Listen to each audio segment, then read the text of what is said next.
Shalom semuanya, dengan Tikva di sini. Dalam video kali ini saya akan menyampaikan Parasyat Hasyafua, yaitu Parasyat Re'eh yang ditulis oleh Rabbi Tzemach Hanabracha dari sudut pandang perempuan. Dan haruslah engkau bersukacita pada hari rayamu, engkau dan anak laki-lakimu dan anak perempuanmu dan budakmu dan wanita pelayanmu dan orang Lewi dan pengembara dan anak yatim dan janda yang ada di dalam gerbangmu. Tertulis dalam Devarim atau Kitab Ulangan pasal 16 ayat 14. Bersukacita pada hari rayamu.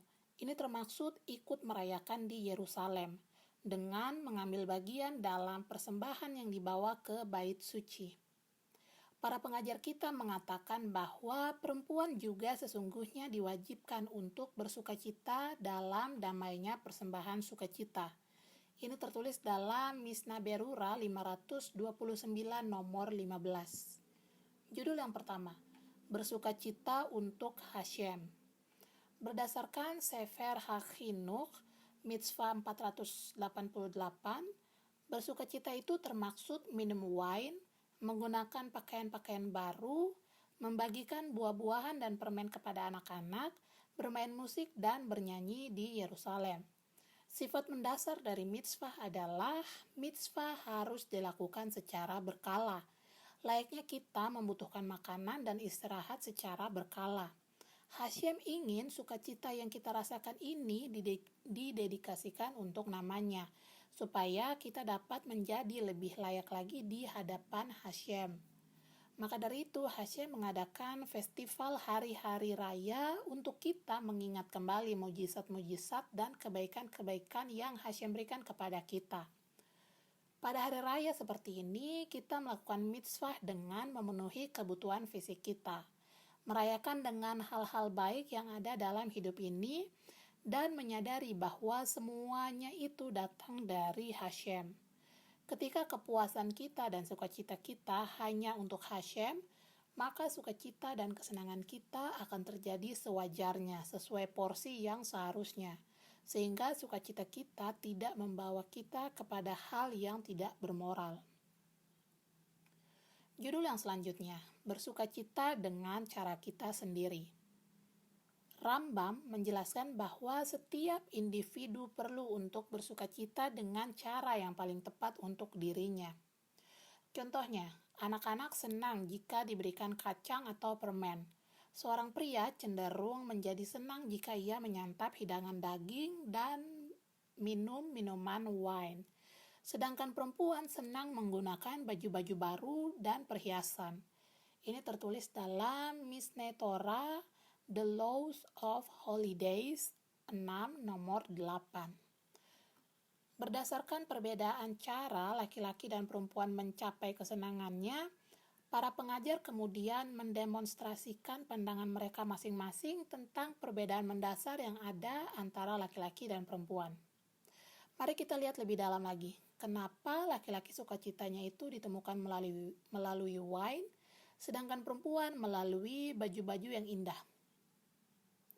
Dunia fisik merupakan manifestasi tampak keluar dari realitas spiritual yang ada di dalam. Seperti yang sudah kita ketahui, ada perbedaan psikologis antara laki-laki dan perempuan, dan karena perempuan itu diciptakan dari dalam laki-laki, seperti ada tertulis dalam Bereshit atau Kitab Kejadian pasal 2 ayat 23. Maka dari itu perempuan lebih kepada hal-hal yang internal, sedangkan laki-laki lebih kepada hal-hal yang eksternal. Kesenangan dan sukacita yang sesungguhnya adalah mencapai keseimbangan yang sempurna dalam melengkapi diri kita masing-masing.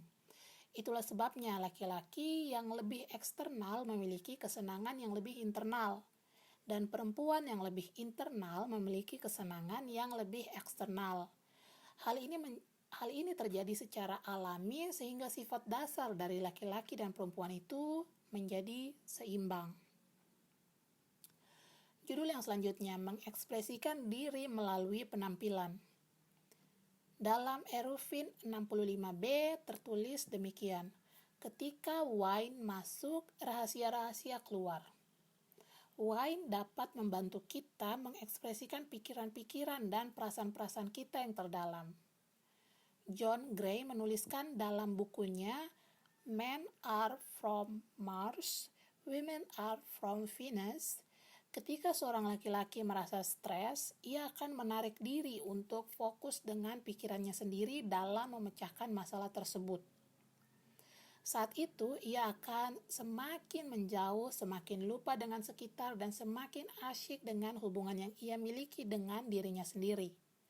Maka dari itu, sangat mungkin untuk sedikit wine membantunya agar bisa keluar dari gua pikirannya sendiri.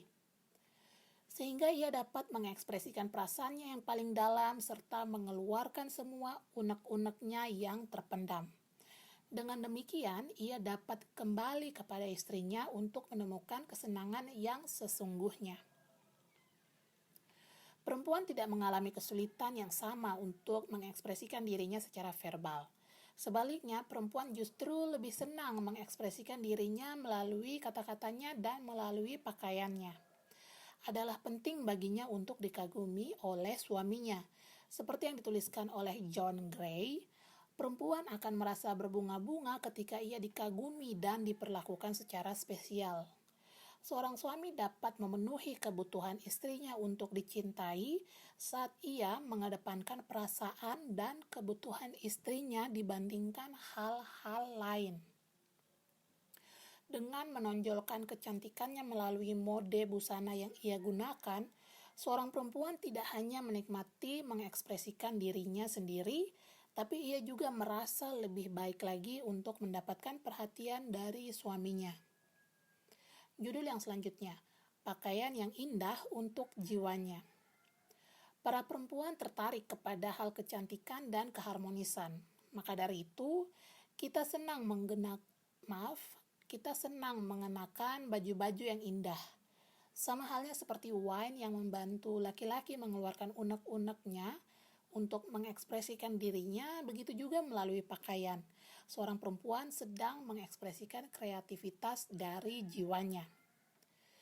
Kewajiban secara halakik untuk laki-laki menggunakan ikat pinggang saat berdoa kepada Hashem, ini mengindikasikan bahwa perlu membuat pemisahan antara jiwa spiritualnya bagian atas dengan tubuh jasmaninya bagian bawah. Tertulis dalam Shulchan Aruch Orach Chaim 91 nomor 2. Namun demikian, tubuh perempuan sendiri juga merupakan pakaian yang cukup sopan untuk jiwanya. Hal ini kemudian direfleksikan melalui pakaian-pakaian yang indah yang membungkus tubuhnya, yang adalah perpanjangan wujud fisik dari jiwanya. Itulah sebabnya untuk perempuan tidak perlu membuat pemisahan seperti laki-laki yang menggunakan ikat pinggang tadi. Pakaian yang indah membuatnya senang karena pakaian tersebut dapat mempercantik dan mengekspresikan dirinya yang sesungguhnya. Judul yang terakhir, kecantikan yang bersahaja dan perempuan-perempuan tanah perjanjian. Dalam pembahasan yang ada di Talmud tentang jenis-jenis pakaian yang dapat membuat perempuan merasa senang, Rabbi Yosef mengaitkan bahwa perempuan dari Babylon senang mengenakan pakaian warna-warni, sedangkan perempuan-perempuan Israel lebih menggunakan pakaian putih yang disetrika rapih. Ini tertulis dalam Pesachim 109a. Merepresentasikan mereka yang sedang ada di pengasingan, perempuan-perempuan Babylon mengekspresikan dirinya dengan pakaian warna-warni yang mewah. Sebaliknya, perempuan-perempuan Israel justru lebih senang menutup dirinya dengan pakaian linen putih yang sederhana. Dari pengalaman Rebbetzin Chana Bracha saat beliau tinggal di luar dan di dalam Eretz Israel, Rebbetzin perhatikan bahwa memang perbedaan busana itu masih terus berlaku. Pakaian mewah warna-warni masih mengekspresikan pengasingan, sedangkan kedekatan kepada Tuhan satu-satunya dari Israel diekspresikan melalui kesederhanaan. Warna putih itu merupakan gabungan secara sempurna dari semua warna yang ada. Saat cahaya harmoni dibiarkan untuk menyinari masing-masing warna yang ada sesuai dengan porsinya masing-masing, maka warna yang dihasilkan adalah warna putih. Kesatuan kita dengan satu sama lain dan dengan Hashem dapat diekspresikan melalui kesederhanaan. Terima kasih sudah mendengarkan. Apabila konten ini memberkati Anda, jangan lupa subscribe, like, dan komen. Shalom.